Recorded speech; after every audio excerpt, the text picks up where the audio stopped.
Hi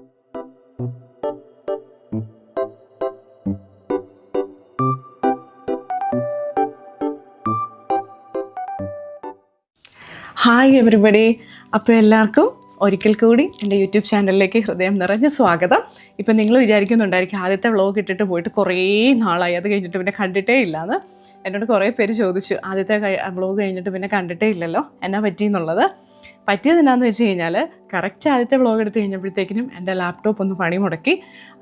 ആദ്യത്തെ vlog എടുത്ത് കഴിഞ്ഞിട്ടില്ല, ഞാനത് കഴിഞ്ഞ് കുറേ വ്ളോഗ്സ് എടുത്ത് അതൊക്കെ എഡിറ്റ് ചെയ്യാനായിട്ട് ഞാൻ അതിലേക്ക് ട്രാൻസ്ഫർ ചെയ്തൊക്കെ ഇട്ട് കഴിഞ്ഞപ്പോഴത്തേക്കിനും ലാപ്ടോപ്പിന് ചെറിയൊരു പണിമുടക്കായി. അപ്പോൾ എൻ്റെ കുറേ ഡേറ്റാസൊക്കെ പോയി അതൊക്കെ റിട്രീവ് ചെയ്യാനായിട്ട് ട്രൈ ചെയ്തിട്ടൊന്നും നടന്നില്ല. അതെല്ലാം കഴിഞ്ഞിട്ട് അതൊക്കെ സോർട്ട് ചെയ്ത് പുതിയൊരു ഇതുമായിട്ട് ഞാൻ വീണ്ടും വന്നിരിക്കുകയാണ്. അപ്പോൾ എല്ലാവർക്കും ഒരിക്കൽ കൂടി എൻ്റെ യൂട്യൂബ് ചാനലിലേക്ക് ഹൃദയം നിറഞ്ഞ സ്വാഗതം കേട്ടോ. അപ്പോൾ ആദ്യത്തെ വ്ളോഗ് കഴിഞ്ഞിട്ട് എന്നെ ഒത്തിരി പേര് എൻ്റെ അടുത്ത് പറഞ്ഞിട്ടുണ്ടായിരുന്നു, നന്നായിട്ട് ചെയ്തിട്ടുണ്ട്, ഇനിയും ചെയ്യണം എന്നൊക്കെ.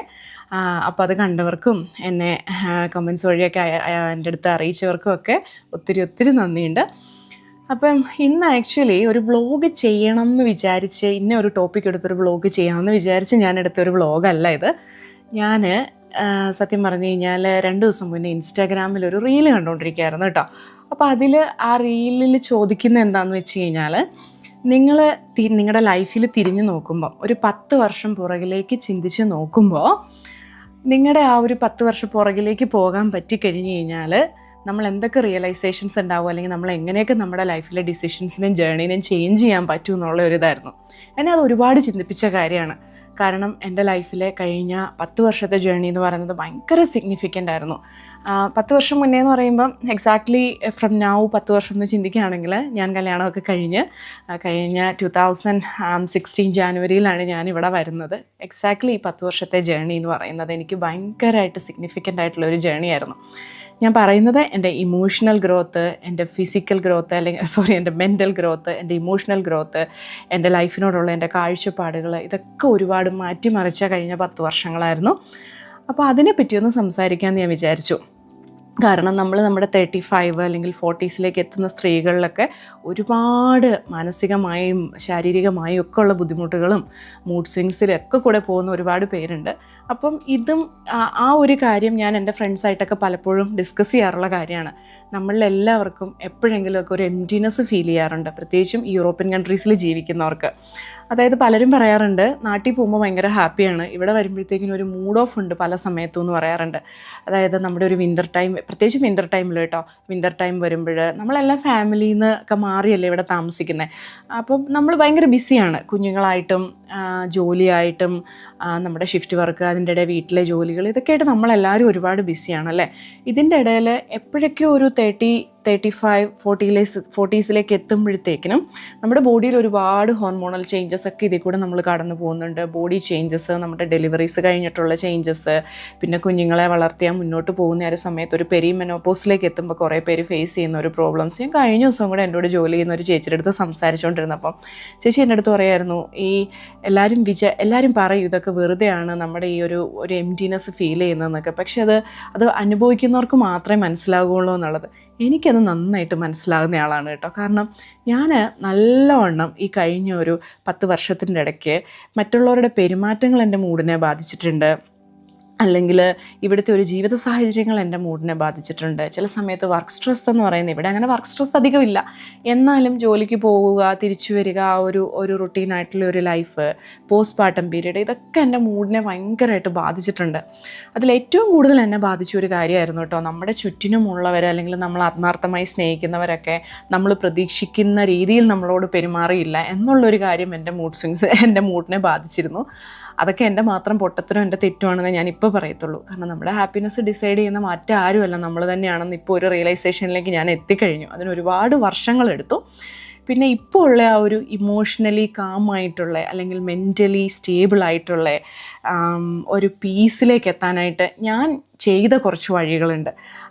അപ്പം നിങ്ങൾ ആരെങ്കിലുമൊക്കെ എപ്പോഴെങ്കിലുമൊക്കെ ഡൗൺ ആയിട്ടുള്ള ഒരു മൊമെൻറ്റിൽ കൂടെ ഫാമിലിയിൽ നിന്നൊക്കെ എവേ ആയിട്ട് ജീവിക്കുമ്പം ഒരുപക്ഷെ നിങ്ങളുടെ ജീവിതത്തിൽ വേറെ പ്രശ്നങ്ങളൊന്നും ഉണ്ടായിരിക്കില്ല, ഫിനാൻഷ്യലി സ്റ്റേബിൾ ആയിരിക്കും, നല്ല കുഞ്ഞുങ്ങൾ, കാര്യങ്ങളെല്ലാം ആയിട്ട് സെറ്റിലായിരിക്കും. എന്നാലും എവിടെയൊക്കെയോ ഒരു എംപ്റ്റിനെസ് നിങ്ങളുടെ മനസ്സിലുണ്ടെങ്കിൽ, ഞാൻ ഗോ ത്രൂ ചെയ്തിട്ടുണ്ടത് എപ്പോഴൊക്കെയോ. അപ്പം ആ ഒരു ജേർണിയിൽ നിങ്ങൾക്ക് എവിടെയെങ്കിലും ഇത് ഹെൽപ്ഫുൾ ആവുന്നെങ്കിൽ ആകട്ടെ എന്ന് വിചാരിച്ചിട്ട് ഞാൻ ചെയ്യുന്ന ഒരു വ്ളോഗാണ് കേട്ടോ ഇത്. അപ്പം ഞാനുണ്ടല്ലോ ഒരു 35 വയസ്സ് കഴിഞ്ഞ അല്ലെങ്കിൽ ഒരു 40 വയസ്സ് കഴിഞ്ഞ സ്ത്രീകളുടെ അടുത്ത് ഞാൻ എപ്പോഴും പറയണ അല്ലെങ്കിൽ സജസ്റ്റ് ചെയ്യുന്ന ഒരു കാര്യം ഞാൻ പറയുകയാണെങ്കിൽ, എന്തിനാണ് ജീവിതത്തിൽ ഏറ്റവും കൂടുതൽ ഇമ്പോർട്ടൻസ് കൊടുക്കേണ്ടതെന്ന് ചോദിച്ചാൽ ഉണ്ടല്ലോ, സെൽഫ് ലവ് അല്ലെങ്കിൽ സെൽഫ് കെയർ എന്നൊരു കാര്യം ഞാൻ പറയും. അത് നിങ്ങളുടെ ലൈഫിൽ കൊണ്ടുവരുന്ന ഒരു വ്യത്യാസം എന്ന് പറഞ്ഞാൽ ഭയങ്കരമായിരിക്കും. അതായത് നമ്മുടെ അമ്മമാർക്കൊന്നും അധികം പരിചയമില്ലാത്തൊരു കാര്യമായിരിക്കും. കാരണം നമുക്കറിയാമല്ലോ, നമ്മളൊക്കെ വളർന്നു വന്ന ഒരു സിറ്റുവേഷൻ, നമ്മുടെ നാട്ടിലെ ഒരു സിസ്റ്റം, അതൊക്കെ വെച്ചിട്ട് നമ്മുടെ അമ്മമാരൊന്നും അതിന് എത്ര ഇമ്പോർട്ടൻസ് കൊടുത്തിട്ടുണ്ടെന്ന് എനിക്കറിയില്ല. നമ്മുടെ അടുത്ത് ഇതാരും പറഞ്ഞു തന്നിട്ടുമില്ല. ഇൻഫാക്റ്റ് നാട്ടിലൊക്കെ നന്നായിട്ട് സെൽഫ് കെയർ ഇന്നത്തെ കാലത്തല്ല, ഞാനൊക്കെ ജനിച്ച് വളർന്നു വരുന്ന ആ ഒരു സമയത്ത് ഒരു സെൽഫ് ലവ് അല്ല ഒരു സെൽഫ് കെയർ ചെയ്യുന്ന ഒരാൾ ഒരു സ്ത്രീയെ കണ്ടു കഴിഞ്ഞാൽ അതവരെന്തോ ചെയ്യുന്ന വലിയ മഹാപരാധമായിട്ടും സെൽഫിഷായിട്ടും ഒക്കെ കണ്ടിരുന്ന അങ്ങനെ ഞാൻ കണ്ടിട്ടുണ്ട്. അങ്ങനത്തെ ഒരു സമയം ഉണ്ടായിരുന്നു. ഇപ്പം നാടും ഒരുപാട് മാറി, അല്ലെങ്കിൽ എല്ലാവരുടെയും ചിന്താഗതികൾ മാറി. അപ്പം ഞാൻ പറയുകയാണെങ്കിൽ എൻ്റെ ലൈഫിൽ എനിക്ക് വർക്കായിട്ടുള്ളൊരു കാര്യമാണ് കേട്ടോ. നിങ്ങൾക്ക് ഇഷ്ടമുള്ള കാര്യങ്ങൾ ലൈഫിൽ ചെയ്യുക. സെൽഫ് ലവ് എന്ന് പറയുമ്പോഴത്തേക്കിനും എന്താ പറയുക, അത് പലർക്കും പല രീതിയിലായിരിക്കും.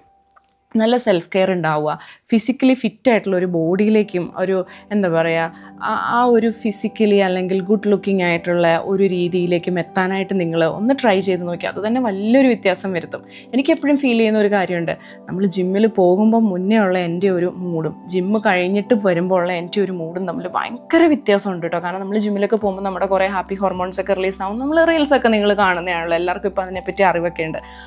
ഒരു റുട്ടീനായിട്ടുള്ള ഒരു ലൈഫ് അല്ലെങ്കിൽ അങ്ങനത്തെ കുറച്ച് ഹാബിറ്റ്സ്, അതൊക്കെ ഭയങ്കരമായിട്ടുള്ള വ്യത്യാസം വരുത്തും.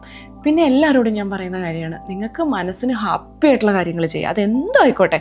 ചിലവർക്കതൊരു പക്ഷേ ഒരു സിനിമയ്ക്ക് പോകുന്നതായിരിക്കാം, ഒരു ഹെയർ കട്ടിന് പോകുന്നതായിരിക്കാം, ഒരു ഫേഷ്യലിന് പോകുന്നതായിരിക്കാം, ഒരു ഫ്രണ്ട്സിൻ്റെ കൂടെ രാത്രിയിലോ അല്ലെങ്കിൽ പകലോ ഒക്കെ ഒരു മൂവിക്ക് പോകുന്നതായിരിക്കാം.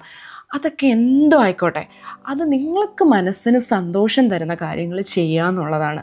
നമ്മളൊന്ന് ആലോചിച്ച് നോക്കിയേ, നമ്മുടെയൊക്കെ ലൈഫിൻ്റെ പകുതി കൂടുതലും കഴിഞ്ഞവരല്ലേ നമ്മളെല്ലാവരും.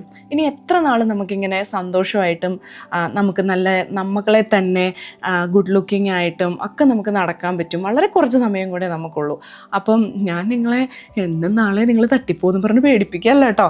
ഞാൻ പറഞ്ഞത് നമ്മൾ ലൈഫിൻ്റെ പകുതി കൂടുതൽ സമയം കഴിഞ്ഞു, നമ്മുടെ ഒരു നല്ല ഏജ് നമ്മുടെ കഴിഞ്ഞുകൊണ്ടിരിക്കുകയാണ്.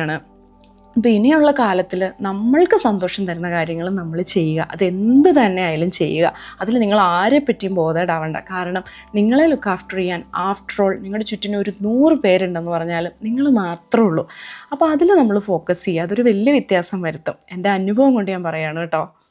പിന്നെ രണ്ടാമത്തെ കാര്യമുണ്ടല്ലോ, നിങ്ങളുടെ മെൻ്റൽ പീസിനെ അഫക്റ്റ് ചെയ്യുന്ന എന്ത് കാര്യങ്ങളായാലും, ഏത് മനുഷ്യരായാലും, ഏതൊരു സാഹചര്യങ്ങളായാലും അതിൽ നിന്ന് വിട്ടു നിൽക്കുക എന്നുള്ളതാണ്. അത് നമുക്ക് ഇനിഷ്യലി കുറച്ച് ബുദ്ധിമുട്ടായിരിക്കും. കാരണം നമുക്കൊരാളുടെ അടുത്ത് നോ പറയാനായിട്ട് ഭയങ്കര ബുദ്ധിമുട്ടുള്ള മനുഷ്യരായിട്ടാണ് നമ്മളെ വളർത്തിക്കൊണ്ട് വന്നിരിക്കുന്നത് നമ്മുടെ നാട്ടിലെ ഒരു സിസ്റ്റം. അതിൽ നിന്നൊക്കെ മാറി ഞാൻ ചെയ്തിട്ടുള്ളൊരു കാര്യം എന്താണെന്ന് വെച്ച് കഴിഞ്ഞാൽ, ആദ്യമൊക്കെ ഞാൻ പല രീതിയിലും ഒരു മനുഷ്യരുമായിട്ടൊരു ബൗണ്ടറീസ് വെക്കാനൊക്കെ എനിക്കൊരു ബുദ്ധിമുട്ടുണ്ടായിരുന്നു. കാരണം ഞാൻ ഇങ്ങനെ പറഞ്ഞാൽ അവരെന്ത് ചിന്തിക്കും, ഞാൻ ഇങ്ങനെ ചെയ്താൽ അവരെന്നെ പറ്റി എന്ത് ചിന്തിക്കും, അല്ലെങ്കിൽ എനിക്ക് കംഫർട്ടബിൾ ആയിട്ടുള്ളൊരു കാര്യം അവർ പറയുമ്പോൾ ഞാനത് മിണ്ടാതെ കേട്ടോണ്ടിരുന്നാൽ, അങ്ങനെയൊക്കെ ചിന്തിച്ചിരുന്ന ഒരു കാലം ഉണ്ടായിരുന്നു. മിണ്ടാതെ കേട്ടോണ്ടിരിക്കുകയായിരുന്നു ഞാൻ. കാരണം ഞാനതിന് മറുപടി പറഞ്ഞാൽ അവരെന്നെ പറ്റി എന്ത് ചിന്തിക്കും, അതിനൊന്നുള്ള ഒരു ധൈര്യം തരുന്ന രീതിയിലല്ല നമ്മുടെ സിസ്റ്റം നമ്മളെ നാട്ടിൽ നിന്ന് വളർത്തിക്കൊണ്ട് വന്നിരിക്കുന്നത്. പക്ഷേ വർഷങ്ങൾ കഴിയും തോറും അത് ഞാൻ ലൈഫിൽ അച്ചീവ് ചെയ്തു എന്ന് പറയുന്നത് എനിക്ക് ഭയങ്കര ഒരു വലിയ നേട്ടമായിട്ടാണ് തോന്നിയിരിക്കുന്നത്. നിങ്ങൾക്ക് നെഗറ്റീവായിട്ട് തീർച്ചയായിട്ടും നമ്മുടെ എല്ലാവരുടെയും ലൈഫിൽ അങ്ങനത്തെ കുറേ മനുഷ്യർ എവിടെയെങ്കിലുമൊക്കെ നിങ്ങൾ കണ്ടുമുട്ടും. നമുക്ക് നെഗറ്റീവ് വൈബ് നമുക്ക് തന്നെ ഫീൽ ചെയ്യും. അവരുടെ അടുത്ത് ചെല്ലുമ്പോൾ നമുക്കൊരു നെഗറ്റീവ് വൈബ് കിട്ടുന്നു എന്നുള്ളത്. അങ്ങനെയുള്ളവരുടെ കൂടെ നമ്മൾ ഒരു ബൗണ്ടറി വെക്കാതിരുന്നാലുള്ള കാര്യം എന്നാന്ന് വെച്ചാൽ, എന്താ പറയുക, അവർ നിങ്ങളുടെ മെൻ്റൽ പീസിനെ ഇങ്ങനെ കാർന്ന് തിന്നുകൊണ്ടിരിക്കും ഏതെങ്കിലുമൊക്കെ ഒരു വഴിയിൽ നിന്ന്. അങ്ങനെ ഒരു സിറ്റുവേഷൻ വന്നു കഴിഞ്ഞാൽ പിണങ്ങി അടിച്ച് പിരിയണമെന്നൊന്നും ഞാൻ പറയുന്നില്ല.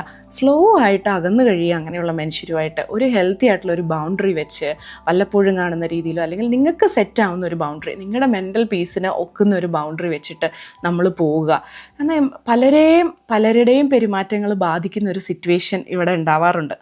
അതില്ലാണ്ടിരിക്കുക കഴിഞ്ഞാൽ, അത് നിങ്ങളുടെ ബന്ധുക്കളായിക്കോട്ടെ, നിങ്ങളുടെ ഫാമിലി ആയിക്കോട്ടെ, ഫ്രണ്ട്സ് ആയിക്കോട്ടെ, ആരും ആയിക്കോട്ടെ, പക്ഷെ നിങ്ങളുടെ മെൻ്റൽ പീസിനെ ഒരാൾ അഫക്റ്റ് ചെയ്യുന്നു എന്ന് തോന്നിക്കഴിഞ്ഞാൽ, ഒരു സിറ്റുവേഷൻ അഫക്റ്റ് ചെയ്യുന്നു തോന്നിക്കഴിഞ്ഞ് കഴിഞ്ഞാൽ, അതിൽ നിന്ന് വോക്കവേ ചെയ്ത് കഴിഞ്ഞാൽ തന്നെ ഉണ്ടല്ലോ വലിയൊരു വ്യത്യാസം നിങ്ങളുടെ ലൈഫിൽ സംഭവിക്കും.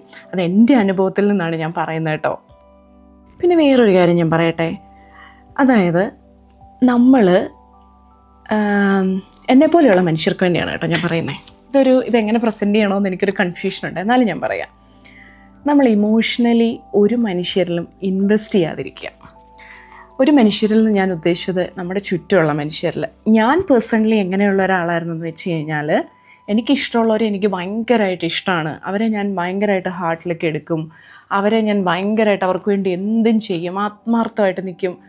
അപ്പം അവരുടെ ഭാഗത്തു നിന്ന് എന്തെങ്കിലും ഒരു ചെറിയൊരു ഡിസ്റ്റൻസോ അല്ലെങ്കിൽ ഒരു പെരുമാറ്റമോ വന്നു കഴിഞ്ഞാൽ എന്നെ അത് ഭയങ്കരമായിട്ട് ബാധിക്കുമായിരുന്നു. ഭയങ്കരമായിട്ട് ബാധിക്കുമെന്ന് വെച്ച് കഴിഞ്ഞാൽ ഒരാളും ചിന്തിക്കാത്ത എക്സ്റ്റെൻറ്റിലേക്ക് എന്നെ അത് ബാധിക്കുമായിരുന്നു. ഞാൻ അതിനെപ്പറ്റി ഇങ്ങനെ ഓവർ തിങ്ക് ചെയ്ത് എൻ്റെ മെൻ്റൽ പീസ് കളഞ്ഞ് അങ്ങനത്തെയൊക്കെ ഒരാളായിരുന്നു ഞാൻ. അതെൻ്റെ മണ്ടത്തരാണെന്ന് ഇപ്പം ഞാൻ ഭയങ്കരമായിട്ട് റിയലൈസ് ചെയ്യുന്നുണ്ട് കേട്ടോ. കാരണം നമ്മൾ ആൾക്കാരിൽ നിന്ന് ഒന്നും പ്രതീക്ഷിക്കാതിരിക്കുക. അപ്പം എൻ്റെ ഹസ്ബൻഡ് എനിക്ക് എപ്പോഴും പറഞ്ഞു തരുന്നൊരു പോയിൻ്റ് ഉണ്ടായിരുന്നു, do not expect anything from anybody എന്നുള്ളത്. പക്ഷേ അതെങ്ങനെയാണ് പോസിബിൾ ആകാമെന്ന് ഞാൻ ചോദിക്കും. കാരണം നമ്മൾ ഒരാളുടെ അടുത്ത് സ്നേഹം കാണിക്കുമ്പോൾ തീർച്ചയായിട്ടും നമ്മൾ ആ സ്നേഹം തിരിച്ച് പ്രതീക്ഷിക്കത്തില്ലേ? എല്ലാവരും പ്രതീക്ഷിക്കില്ലേ?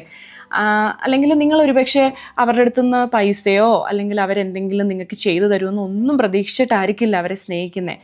തിരിച്ച് ആ ഒരു സ്നേഹം നമ്മൾ എവിടെയെങ്കിലുമൊക്കെ പ്രതീക്ഷിക്കില്ലേ ഒരാളെ സ്നേഹിക്കുമ്പം? അല്ലെങ്കിൽ നമ്മൾ മനുഷ്യരല്ലാതായി മാറില്ലേ? പക്ഷെ അങ്ങനെ വരുമ്പോൾ അത് നിങ്ങളുടെ അങ്ങനെ ചിന്തിക്കുന്നതിൽ തെറ്റില്ല. പക്ഷേ അത് നിങ്ങളുടെ മെൻ്റൽ പീസിനെ അഫക്റ്റ് ചെയ്യുന്നുണ്ടെങ്കിൽ നിങ്ങളുടെ ചിന്താരീതി മാറ്റണമെന്നേ ഞാൻ പറയുള്ളൂ. ഞാനത് മാറ്റി. എനിക്ക് ഒരുപാട് മനസ്സമാധാനം വന്നു. ഉള്ള കാര്യമാണ് കേട്ടോ. നമ്മൾ ഇമോഷണലി ഒരാളിലും ഇൻവെസ്റ്റ് ചെയ്യാതിരിക്കുക. അല്ലെങ്കിൽ നാളെ അവരുടെ പ്രവൃത്തി എന്നെ ബാധിക്കും, നാളെ അവരെൻ്റെ അടുത്ത് നിന്ന് അകന്നു കഴിഞ്ഞ് നമുക്കൊരു ഗ്യാരണ്ടി ഇല്ലല്ലോ. ഇപ്പം നമ്മൾ എത്ര ക്ലോസ് ആയിട്ടുള്ള ആൾക്കാരായാലും നാളെ അവർ നമ്മുടെ ലൈഫിലുണ്ടാകുന്നു നമുക്ക് ഒരു ഉറപ്പുമില്ല. അപ്പോൾ അവർ നമ്മുടെ ലൈഫിലുണ്ടാകാതിരിക്കുമ്പോൾ അല്ലെങ്കിൽ അവർ നമ്മുടെ അടുത്തൊരു പക്ഷേ സ്ട്രെയിഞ്ച് ആയിട്ട് ബിഹേവ് ചെയ്താൽ, അവരുമായിട്ടൊരു കോൺഫ്ലിക്റ്റ് ഉണ്ടായാൽ, മനുഷ്യരാണ്, നമുക്കൊന്നും പറയാൻ പറ്റില്ല അല്ലേ? നമ്മളിപ്പോൾ എത്രയോ വർഷങ്ങൾ ഒരുമിച്ച് ജീവിക്കുന്ന ഹസ്ബൻഡും വൈഫും തമ്മിൽ തന്നെ അടിച്ചു പിരിയുന്നു, ഫാമിലീസ് തമ്മിൽ അടിച്ചു പിരിയുന്നു, നമുക്കൊന്നും പറയാൻ പറ്റില്ല. അപ്പോൾ അങ്ങനെയുള്ളൊരു സിറ്റുവേഷൻ നിങ്ങളുടെ ലൈഫിൽ എപ്പോഴെങ്കിലുമൊക്കെ നിങ്ങൾ ഫേസ് ചെയ്തിട്ടുണ്ടായിരിക്കും, ഫ്രണ്ട്സിൻ്റെ അടുത്തുനിന്നോ ഫാമിലിയുടെ അടുത്തുനിന്നോ ഒക്കെ. ഇതൊക്കെ തലയിലെടുത്ത് വെച്ച് ഇതിനെപ്പറ്റിയൊക്കെ ചിന്തിച്ച് വിഷമിച്ചുകൊണ്ടിരുന്ന ഒരാളെന്ന നിലയിൽ നിന്നും ഒരുപാട് മാറി, ഓക്കെ അവർക്ക് വേണ്ടെങ്കിൽ വേണ്ട എന്നൊരു രീതിയിലേക്ക് എത്തിക്കഴിഞ്ഞ് കഴിഞ്ഞാൽ സത്യം പറഞ്ഞാൽ നിങ്ങൾ രക്ഷപ്പെട്ടു കേട്ടോ. അങ്ങനെ ഒരു സിറ്റുവേഷനിലേക്ക് എത്താൻ നിങ്ങൾക്ക് എല്ലാവർക്കും കഴിയട്ടെ എന്ന് ഞാൻ പ്രാർത്ഥിക്കുന്നു. എന്ന് വെച്ചാൽ നമ്മളൊരാളുടെ അടുത്തും പിണങ്ങി പിരിയണമെന്നോ അടിച്ചു പിരിയണമെന്നോ ഒന്നുമല്ല. ഞാൻ മുമ്പ് ബൗണ്ടറീസിൻ്റെ കാര്യം പറഞ്ഞതുപോലെ തന്നെ നമ്മളെല്ലാവരുമായിട്ടും ഒരു ഹെൽത്തി റിലേഷൻഷിപ്പിൽ പോവുക. അവർക്ക് ആവശ്യമുണ്ടെങ്കിൽ നമ്മൾ ചെല്ലുക, നമുക്ക് ആവശ്യമുണ്ടെങ്കിൽ അവർ വരിക. അല്ലാതെ അവരെയൊക്കെ ഒരുപാട് നമ്മുടെ ഹാർട്ടിലേക്ക് എടുത്തു കഴിഞ്ഞ് കഴിഞ്ഞാൽ നമ്മൾ വിചാരിക്കുന്ന പോലെ ആയിരിക്കത്തില്ല അവർ പെരുമാറുന്നത്. നമ്മൾ വിചാരിക്കുന്ന പോലെ മറ്റുള്ളവർ പെരുമാറണമെന്ന് വിചാരിക്കുന്നത് തന്നെ നമ്മുടെ തെറ്റാണെന്നാണ് ഇപ്പം ഞാൻ വിചാരിക്കുന്നത്. ഓരോരുത്തർക്കും ഓരോ പേഴ്സണാലിറ്റി ഉണ്ട്, അവർക്ക് അവരുടേതായ രീതികളുണ്ട്, അവർക്ക് അവരുടേതായ കാഴ്ചപ്പാടുകളും പ്രവർത്തിക്കുന്ന രീതികളും ഉണ്ട്. അതൊന്നും നമ്മൾ വിചാരിക്കുന്ന പോലെ ആയിരിക്കണം എന്നില്ല. അപ്പം അങ്ങനെ ഒരു കാര്യം നമ്മൾ എല്ലാവരും ജീവിതത്തിൽ ശീലമാക്കുക. ഇമോഷണലി ഒരു മനുഷ്യനിലും ഇൻവെസ്റ്റ് ചെയ്യാതിരിക്കുക. ഒരു മനുഷ്യനെന്ന് ഞാൻ പറയുമ്പോൾ അത് പോസിബിൾ അല്ല എന്ന് എനിക്കറിയാം. ഞാൻ പറഞ്ഞാൽ നമ്മുടെ ക്ലോസ് ആയിട്ടുള്ള ഫാമിലിയുടെ കാര്യമല്ല ഞാൻ പറയുന്നത്. നമ്മുടെ സിബ്ലിങ്സോ അല്ലെങ്കിൽ നമ്മുടെ ഹസ്ബൻഡോ കുട്ടികളോ പേരൻസോ ഒന്നും അല്ല ഞാൻ പറയുന്നത്. നമ്മളുമായിട്ട് ചുറ്റിപ്പറ്റി നിൽക്കുന്ന അല്ലാതെ നമ്മൾ ക്ലോസ് ആയിട്ടുള്ള എടുത്തു വെച്ചിട്ടുള്ള കുറച്ച് മനുഷ്യരുണ്ടല്ലോ, അവരുടെയൊക്കെ പെരുമാറ്റങ്ങൾ നിങ്ങളെ ആരെയും അഫക്റ്റ് ചെയ്യാതിരിക്കട്ടെ എന്ന് ഞാൻ ആശംസിക്കുകയാണ് നിങ്ങളുടെ അടുത്ത്. അടുത്ത കാര്യമാണ് ഏറ്റവും ഇമ്പോർട്ടൻ്റ് ആയിട്ടുള്ള കാര്യം. മറ്റുള്ളവർ നമ്മളെപ്പറ്റി എന്ത് വിചാരിച്ച് നമ്മൾ ആരും ജീവിക്കാതിരിക്കുക കേട്ടോ. എന്നെ ഈ 10 വർഷത്തിൻ്റെ ഇടയിൽ ഒരുപാട് മാറ്റിയ ഒരു കാര്യങ്ങളിൽ ഒന്നാണിത്. ഞാൻ പലരുടെ അടുത്തും പറയുന്ന ഒരു കാര്യമാണ്. കാരണം എൻ്റെ അടുത്ത് ഇവിടെ പലരും പറയാറുണ്ട്, എനിക്ക് അങ്ങനെ ചെയ്യണം എന്ന് ആഗ്രഹമുണ്ട്, ഇങ്ങനെ ചെയ്യണം എന്ന് ആഗ്രഹമുണ്ട്, അല്ലെങ്കിൽ എൻ്റെ ഇഷ്ടത്തിനൊരു ഡ്രസ്സ് ഇട്ടിട്ട് പോലും, ഈ രാജ്യത്ത് ജീവിച്ചിട്ട് പോലും ഒരു ഡ്രസ്സ് ഇടുമ്പോൾ പോലും എനിക്ക് അയ്യോ മറ്റുള്ളവർ എന്നെപ്പറ്റി എന്ത് പറയും എന്ന് വിചാരിച്ച് ഞാൻ ഇടാറില്ലാടി എന്ന് പറയാറുണ്ട്. അല്ലെങ്കിൽ ഇട്ടാൽ തന്നെ അതൊരു പോസ്റ്റ് ചെയ്യാൻ പോലും അവർക്ക് പേടിയാണ്. അപ്പം ഞാൻ പറയുകയാണെങ്കിൽ ഇതൊക്കെ നമ്മൾ ജീവിച്ച് വന്നൊരു സാഹചര്യം ഉണ്ടല്ലോ നമ്മുടെ കുഞ്ഞിലെ. നമ്മളെ അങ്ങനെയാണ് വളർത്തിക്കൊണ്ട് വന്നിരിക്കുന്നത്. നാട്ടുകാരെന്ത് വിചാരിക്കും, വീട്ടുകാരെന്ത് വിചാരിക്കും, അങ്ങനെ ചെയ്താൽ എന്ത് വിചാരിക്കും, ഇങ്ങനെ ചെയ്താൽ എന്ത് വിചാരിക്കും എന്നൊക്കെ വിചാരിച്ചിട്ട്. പക്ഷേ ഇപ്പോൾ എൻ്റെ മോൾ ഉൾപ്പെടെ ഇവിടെ വളരുന്ന കുട്ടികളൊക്കെ ടോട്ടലി ഡിഫറെൻ്റ് ആണ്. സോ വാട്ട് എന്നുള്ളൊരു ആറ്റിറ്റ്യൂഡാണ് അവർക്ക്, ഐ ഡോണ്ട് കെയർ എന്നുള്ള ആറ്റിറ്റ്യൂഡ്. അപ്പം ഞാൻ പറയുന്നത് ഇപ്പം നമുക്ക് തോന്നിവാസ രീതിയിൽ നമ്മൾ എന്നാ പറയുന്നത് നിയമങ്ങളൊക്കെ എതിർത്ത് നമുക്ക് അങ്ങനെ ജീവിക്കണം എന്നല്ല പറയുന്നത്. നമ്മളെല്ലാം ഒരു പരിധി വരെ നമ്മുടെ സൊസൈറ്റീനെ മാനിച്ചുകൊണ്ട് ജീവിക്കുന്ന മനുഷ്യരാണ് അല്ലേ? പക്ഷെ ചിലവർക്ക് എന്നാ പറയുന്നത് അവനവന് ഇഷ്ടമുള്ള ഒരു കാര്യങ്ങൾ ചെയ്യുമ്പോൾ പോലും അവർക്ക് അവരുടെ ഫാമിലിയിൽ നിന്നോ അല്ലെങ്കിൽ അവരുടെ നെയ്ബേഴ്സിൽ നിന്നോ ഒക്കെ എന്തൊരു കമൻസ് ഉണ്ടാവും എന്ന് വിചാരിച്ച് അത് റെസ്ട്രിക്റ്റ് ചെയ്ത് ജീവിക്കുന്ന മനുഷ്യരുണ്ട്. അല്ലെങ്കിൽ ജീവിച്ചാൽ തന്നെ അത് മറ്റുള്ളവരുടെ അടുത്ത് നിന്ന് ഹൈഡ് ചെയ്യുന്ന ആൾക്കാരുണ്ട്. അതിൻ്റെ ഒന്നും ഒരു ആവശ്യമില്ല. ഇതിപ്പോൾ ഞാൻ ഒരു ജീവിത രീതിയുടെ കാര്യം മാത്രമല്ല കേട്ടോ പറയുന്നത്. നമ്മളിങ്ങനെ ബിഹേവ് ചെയ്താലോ അങ്ങനെ ബിഹേവ് ചെയ്താലോ, ഞാൻ നാളെ ഇങ്ങനെ ചെയ്താലോ അവരെന്നെ പറ്റി, ഞാൻ ഈ ഒരു ഫംഗ്ഷന് പോയില്ലെങ്കിൽ അവരെന്നെ പറ്റി എന്ത് വിചാരിക്കും, ആ ഒരു വിചാരങ്ങളൊക്കെ മാറ്റുക. നിങ്ങൾക്ക് മനസ്സിന് ശരിയെന്ന് തോന്നുന്ന കുറച്ച് കാര്യങ്ങളുണ്ടാവുമല്ലോ, മനസ്സാക്ഷിക്ക് ശരിയെന്ന് തോന്നുന്ന കാര്യങ്ങൾ, അത് ചെയ്ത് മുന്നോട്ട് പോവുക. അത് എന്ത് തന്നെ ആയാലും അത് നമ്മുടെയൊക്കെ ഉണ്ടല്ലോ. അങ്ങനെ നമ്മൾ നമ്മുടെ ഇഷ്ടത്തിന്, നമ്മുടെ മനസ്സിന് ഇഷ്ടപ്പെട്ട രീതിയിൽ ആരെയും പേടിക്കാതെ നമ്മുടെ ഒരു മെൻ്റൽ സാറ്റിസ്ഫാക്ഷന് വേണ്ടി നമ്മൾ ജീവിക്കുമ്പോൾ തന്നെ ഉണ്ടല്ലോ, നമ്മുടെ ഈ കുറേയൊക്കെ ചിന്താഗതികളും മൂഡ് ഓഫുകളും ഒക്കെ മാറുന്നേ. എനിക്കറിയാം ഈ ഒരു ടോപ്പിക്ക് നമ്മൾ പറഞ്ഞു തുടങ്ങിയാൽ ഒരുപാടെന്ന് വെച്ച് കഴിഞ്ഞാൽ ഇതിനെപ്പറ്റി എക്സ്പ്ലെയിൻ ചെയ്ത് പറയാനാണെങ്കിൽ മണിക്കൂറുകൾ ചെയ്യാനുള്ള ഒരു വീഡിയോ ഉണ്ടാവും. പക്ഷേ ഇത് വളരെ ഷോർട്ടായിട്ട് ഏറ്റവും മെയിനായിട്ടുള്ള പോയിൻറ്റ്സ് മാത്രം ഇൻക്ലൂഡ് ചെയ്തിട്ട് ഞാൻ എൻ്റെ അനുഭവങ്ങൾ നിങ്ങൾക്ക് പറഞ്ഞു തന്നാ കേട്ടോ. Because I believe everybody deserves to be happy എന്നുള്ളത്. അത് എന്നാ പറയുന്നത്, എല്ലാവരും സന്തോഷമായിട്ടിരിക്കാനായിട്ട് അർഹതയുള്ളവരാണ്. അത് നമ്മൾ മറ്റുള്ളവരെ വിചാരിച്ചിട്ടോ മറ്റുള്ളവരുടെ പെരുമാറ്റം കൊണ്ടോ മറ്റുള്ള സിറ്റുവേഷൻ കൊണ്ടോ ഒന്നും നിങ്ങളുടെ ഹാപ്പിനെസ്സിനെ നിങ്ങൾ ഡിസ്ട്രോയ് ചെയ്യരുത്, എന്തായിക്കോട്ടെ. ഇതിപ്പോൾ ഞാൻ ഇവിടെ ഉള്ളവരെ ഫോക്കസ് ചെയ്താൽ മെയിനായിട്ട് പറഞ്ഞത്. കാരണം ഞാൻ കാണുന്നത് കൂടുതലും എൻ്റെ ചുറ്റിനും ഇവിടെയുള്ള മനുഷ്യരെയാണല്ലോ. ഇത് നാട്ടിലുള്ളവർക്കായാലും ഇത് ബാധകമാണ്. നിങ്ങൾ ഏത് സിറ്റുവേഷനിൽ ജീവിക്കുന്നവരായിക്കോട്ടെ, എന്തോ ആയിക്കോട്ടെ, നിങ്ങളുടെ മനസ്സിന് സമാധാനം തരുന്ന കാര്യങ്ങൾ ചെയ്യുക, നിങ്ങളെ തന്നെ റിഫ്രഷ് ചെയ്യുക, യാത്രകൾ പോവുക, നന്നായി ഒരുങ്ങി നടക്കുക, എക്സസൈസ് ചെയ്യുക, നിങ്ങളുടെ ബോഡി നന്നായിട്ട് കീപ്പ് ചെയ്യുക, നല്ലൊരു റൊട്ടീൻ ഉണ്ടാക്കിയെടുക്കുക. മറ്റുള്ളവരുടെ പെരുമാറ്റങ്ങളും സാഹചര്യങ്ങളും ഒന്നും നിങ്ങളുടെ മനസ്സിനെ മാറ്റാണ്ടിരിക്കുക, നിങ്ങളുടെ മൂഡിനെ മാറ്റാണ്ടിരിക്കുക. എല്ലാവരും ഹാപ്പി ആയിട്ടിരിക്കുക. അങ്ങനെ പറഞ്ഞുകൊണ്ട് ഞാൻ ഈ വ്ളോഗ് അവസാനിപ്പിക്കുകയാണ് കേട്ടോ. Thank you.